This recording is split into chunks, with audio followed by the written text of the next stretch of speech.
First question on today's NFL mailbag is from Cole Daddario. Tom, who do the Bucs keep? It's pronounced Daddario, but okay. Daddario. Look, some big ones in there, or if Penny Freeman to say, Chris Godwin is a free agent. I think he comes back somehow, some way. Leonard Fournette. Okay. Maybe he comes back. Shaquille Barrett, Lavonte David, and then Ndamukong Suh. It's tough. You're going to lose at least two of those guys probably. So Gronk comes back, probably even a little bit cheaper than what he made this past year. I think defensively, Tampa's going to lose some guys. The offense should look pretty similar, though. Who is this? Who did this? Pat Peters, Sherman, Clowney to Seattle. Seattle draft targets. This is incredible. Why do I have the world's ugliest mustache? That's amazing. I don't think Sherman's going to come back. That's at least somewhat intriguing, but I think he's going to go to maybe the Jets, for example. Okay. Clowney's not coming back. Patrick Peterson, if they want to throw big money at a corner, I'm actually very intrigued by it. I don't think they end up getting any of those guys in the end because they're pretty tight on cap space and are probably going to try and re-sign some of their own players. Tom Downey looks like the kind of guy that goes to Pro Flowers every single day to make sure his wife is very, very happy. Let's go to Master Anai. Okay. Yeah. What do you think is the Colts' percentage of getting Carson Wentz? 15? 25? I was going to say 20 or 25. Okay. I think the Bears have the majority. I think the Colts are in it. If I'm Indy, I try to make a trade for somebody else. I don't think they're gonna meet the Eagles' asking price because that's not how Chris Ballard operates. His whole philosophy is I'm not gonna panic. So, to be honest, if I'm Indy, the quarterback that I try to get that's actually been linked to trade rumors, it's actually probably a guy like Derek Carr. Okay. I think Derek Carr with Indy, that would be an absolute great fit. But will that one ultimately happen? We'll see. I have no idea how to pronounce this name, Tom. From IG. Elias Giftiolopoulos. Who should the Dolphins go after more, actually. Allen Robinson or Aaron Jones? Neither. Okay. I mean, I am team draft a running backs. I'd rather have Najee Harris, Travis Etienne pick 18 or 36. Aaron Jones is probably going to make, 10, 11, $12 million per year.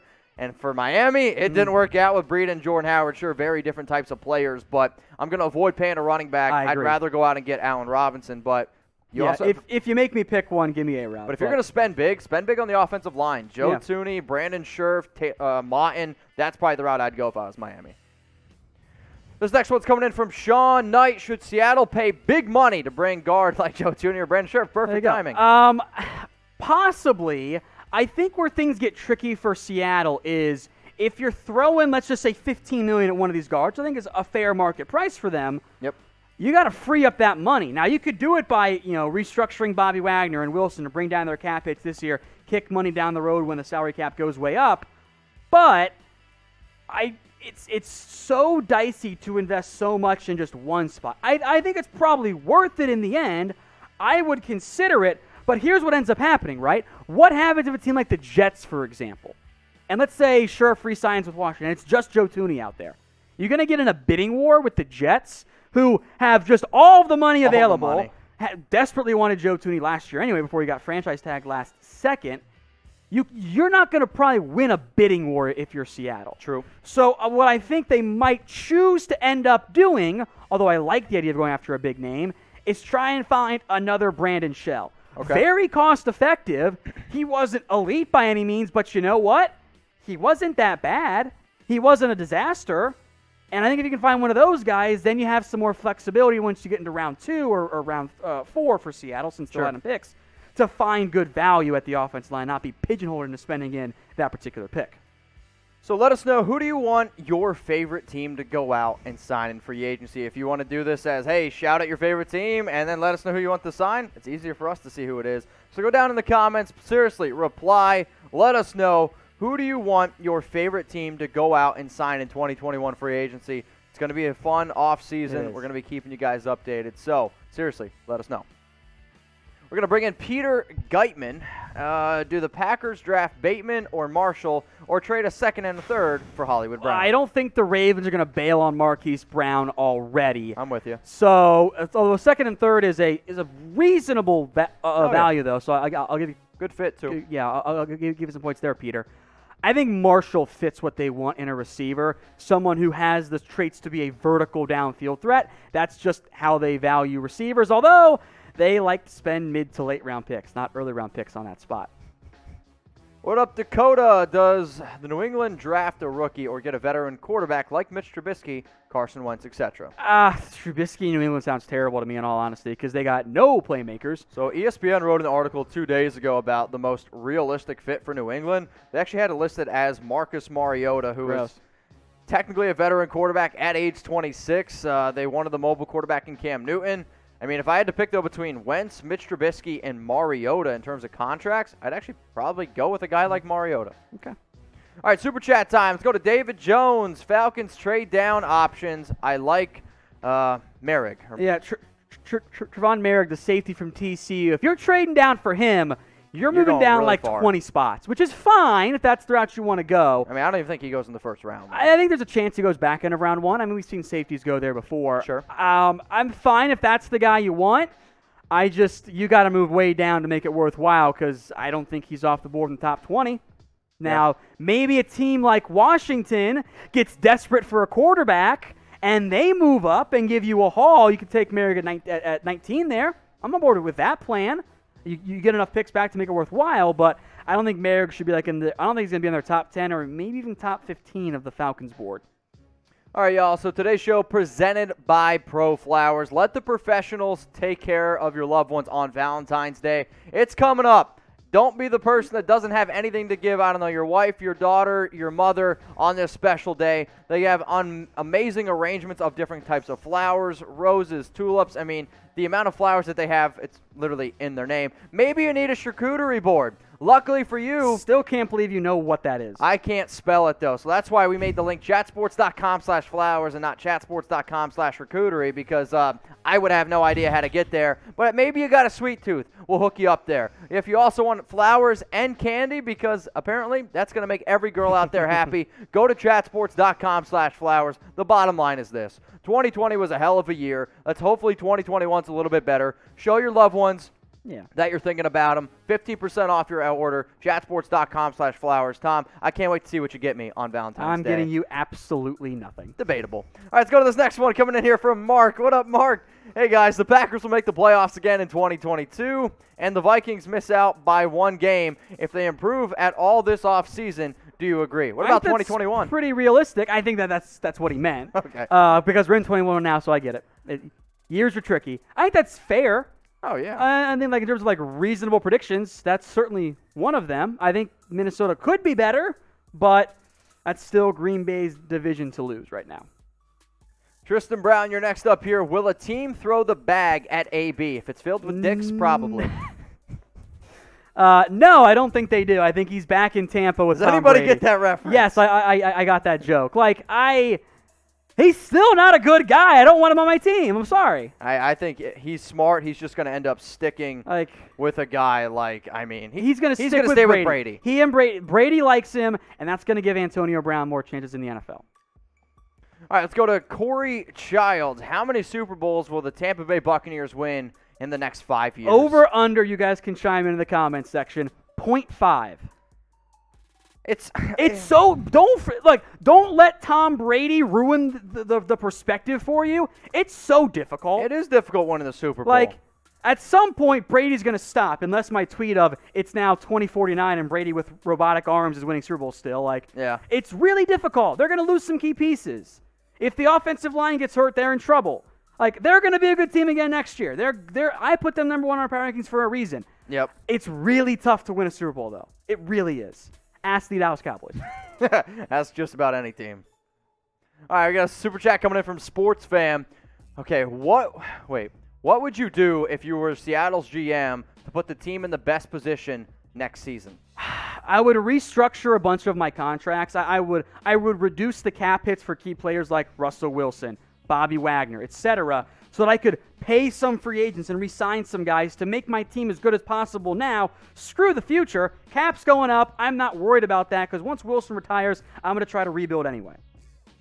All right, Luke Hudson, should the Falcons draft the quarterback at number 4 to groom behind Matt Ryan? I mean, I don't like mock drafting for the Falcons when I don't give them a quarterback at 4 because I don't know what they're going to do. Their needs don't match up that well with the best available players. And if you're the Falcons, do some future scouting, by the way, to go, okay, what does the quarterback prospect class look like in 2022 and 2023? And in reality, you're probably better off taking one of those top 4 guys. Because, yes, Zach Wilson and Justin Fields and Trey Lance, they all have flaws. They could all greatly benefit from a year behind Matt Ryan. Like, shoot, I love Trey Lance's fit in Atlanta. He's not my number 3 or even number 2 quarterback, but I love his fit behind Matt Ryan for a year. Okay. I would take one of those quarterbacks, whichever one you want, whichever one is there, and say, cool, now we have our present with Matt Ryan. We'll give him a year, then trade him, and develop a guy behind him. That way, we're not overcommitting to just this narrow window with Matt Ryan. We can set ourselves up for massive success long term, because even if you spend a pick on a QB at 4, they're probably not going to be the top 5 next year, right? Yeah. It should be better than that. So take your quarterback now. So who's the better quarterback? Type JF for Justin Fields. Type TL for Trey Lance. Type ZW for Zach Wilson. Now, if you guys want more NFL news and rumors show, seriously, hit the big red button that says subscribe. To the person asking about who should the Falcons draft at number 4, go check out Tom's mock draft. Guess what? They drafted one of those 3 quarterbacks that was just up there on screen. The bottom line is this. We try to keep you guys up to date on literally everything in the NFL. We are your one-stop shop for NFL news, rumors, and interactive live shows as well. So make sure you subscribe to Chat Sports. Turn on those notifications. That way you don't miss a thing. All right, y'all. We got a super chat coming in from Jacob. It's one of the OGs here. Yeah. What should the Ravens ask for Orlando Brown? A first. Yeah. Like, he's been a really good starting caliber tackle. What are the odds of spending, let's just say, a late first-round pick and getting a starting caliber left tackle or right tackle? Sure. You're maybe 50 if you're being generous. I mean, Orlando Brown or Alex Leatherwood. Give me Orlando Brown. Like, exactly. All those late round 1 guys. So if you want a tackle, it should be at least a 1 for Orlando Brown in the end. Nicholas Pinnell, get a pick. Mitch, should Seattle sign Bruce Irvin? He asked you, not me. I was just going to say, so Tom normally does a lot of our Seahawks stuff. I mean, Bruce Irvin was a player that obviously had some run with Seattle. What happened to him exactly this past year? Didn't he get hurt? He got hurt after week 2. There was some interest there, I know, from that standpoint, and they wanted to be able to put him as an edge rusher. If he's healthy, he fits in Seattle's scheme, but it also depends on how healthy he is and how much ultimately he's going to ask for. If it's a 1-year vet min deal, heck yeah, let's do it. All right, Speedy, who will be the Niners starter? I'm guessing you mean at quarterback. How do you feel about Jimmy Garoppolo versus the field? I'm going to take the field. Damn, I wanted to take the field. So we actually made a video of trying to predict who's going to be the starting quarterbacks for every single NFL team. I'll make you a deal. I won't tell you who it was, but I do have them taking a rookie. Go check it out. All right, we got Justin Simmons here. Shout out to Justin Simmons. Patrick Peterson to the Broncos. Interesting. It does fit. Maybe Justin Simmons confirmed going back to Denver, wants to bring Pat Pete. There we go, burner with account. him. I like this fit for one main reason. Okay. You can cut A.J. Boye, who is not as good as Patrick Peterson, take the money, and just give it to Patrick Peterson. Yeah. Like, I did it. I made the Denver Broncos better and maybe even save some money because I'm not sure Peterson gets more than $13 million on the open market because he's on the wrong side of third, and that's how contracts often work there. So if I'm Denver, yes, I'm going to explore Patrick Peterson. If I'm Patrick Peterson, I could probably get more money and or play for a better contending team than Denver, but at least make him say no if you're the Broncos, right? At least try, unlike some other organizations when it comes to free agency. Going to hit you with a question here. Where will Patrick Peterson end up signing this offseason? So there's a report out there that it's probably going to be, he's not going to play ever again for the Arizona Cardinals. So a lot of speculation on where he could potentially go. So go down in the comments. Let us know right now, where do you think Patrick Peterson will sign this offseason? Let's go to a Canadian, Jacob Stickle. Do the Bills say goodbye to Matt Milano, and do they replace him with Shaq Barrett or Lavonte David? Lavonte David is an off-ball linebacker just like Matt Milano is. Shaq Barrett's an edge rusher. So from that perspective, David makes more sense. Let's go to Bryce. Should the Lions trade down from 7 with the Pats or the 49ers if they don't get a quarterback in free agency or a trade? I'm always team trade down. Yeah, honestly. I think that's a great idea. There still might be a receiver on the board for you at that point, or if you have re-signed Galladay and you're fine, you can take a different, probably defensive player. Like maybe Micah Parsons is still there for them in that mid part of round one. Jones so also free agent. I like that idea, Bryce, yeah. Christopher Wells, who should Dallas sign in free agency besides Dak? Go find one of those defensive tackles and or safety. Like Leonard Williams, Shelby Harris, Dalvin Tomlinson. I dream for me that I think is somewhat realistic. Dalvin Tomlinson in free agency along with Malik Hooker. You can make it work money-wise, just do the Cowboys want to spend big since they never, ever do in free agency? I love Hooker. Sean Malone, what position group does the Miami Dolphins go for in free agency, and what position group does the Dolphins go for in the draft? I mean, it's a good question. I'm going to go with this based on what I would do if I was the Dolphins. I would go wide receiver and running back in the draft because you can save a lot more money. And then in free agency, I'm going to build the offensive line. There's a lot of really good guards and tackles out there. That's how I personally would do it because you're trying to build around Tua. You're trying to be able to protect Tua. And, well, we just saw the Super Bowl and you don't have offensive line play. I don't care who you have back there at quarterback. So offensive line, free agency, skill positions are going in the draft. All right, let's go to Miles Wilkerson. What is the biggest plan of attack to get Minnesota back to the top of the NFC North? Get that defense better. Yeah. And they underwent a lot of changes from a personnel perspective last season. Hunter was hurt. Yannick Ngakoue trade did not work out. The cornerbacks are all young and or not playing that great. So if I'm Minnesota, I'm going to keep trying to make that defense a lot better. Leb Daddy, should the Steelers get a quarterback in the draft or free agency? I'll say no because you already went out and got Dwayne Haskins. Okay, that didn't do anything for me. Like, whatever. Well, but I'm just saying, like, you technically already got your, let's say, backup to Ben Roethlisberger, so why not continue to invest? The Steelers' strategy to me is let's keep taking just dart throws and see if we get lucky. Mason Rudolph in round 3 was one of those guys. But if you're the Pittsburgh Haskins was one of those Steelers, guys. you have a great defense. You need to be able to figure out a way to get more talent on offense, in my opinion. Figuring out a running back because James Conner is going to be a free agent. Because you can't have what you had last year. I mean, they have all the pieces there. That's why my mindset is invest your key assets in the present. Okay. And draft someone late and try and go for a dart throw. Like, I don't think adding a free agent does anything at quarterback for Pittsburgh. If Big Ben goes down or plays badly again, they're just kind of screwed, you know.